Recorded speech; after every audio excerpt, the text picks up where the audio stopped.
Sourire et bulles de champagne, dans le camp macroniste, la joie couronne un an de travail mené sur le terrain.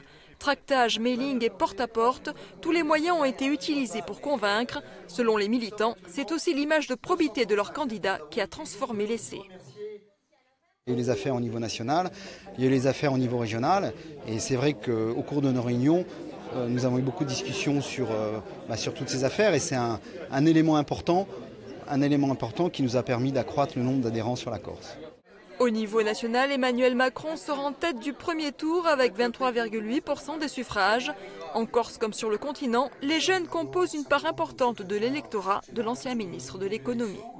Concrètement, pour les jeunes actifs, beaucoup de mesures pour réduire l'écart entre le salaire brut et le salaire net et beaucoup de mesures sur la formation professionnelle pour qu'on puisse tous s'émanciper par le travail et par soi-même, tout simplement.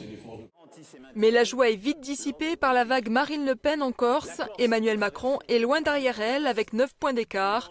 L'ancien ministre de l'économie a pourtant bénéficié du soutien de nombreux élus insulaires provenant de la gauche. Jean-Charles Orsucci, social-démocrate, ou François Hollande, dit radical de gauche. Pierre Diong et Maria Giudicelli sont aussi sur les rangs, ainsi que François Casasoprane, ancien colistier de Jean Zuccarelli. Pour la plupart, ces élus s'engagent également pour les législatives sous les couleurs d'En Marche. Les investitures officielles devraient être délivrées après la présidentielle, à moins qu'Emmanuel Macron ne crée la surprise et choisisse contre toute attente des candidats issus de la société civile. Il serait une dizaine dans toute la Corse à avoir postulé.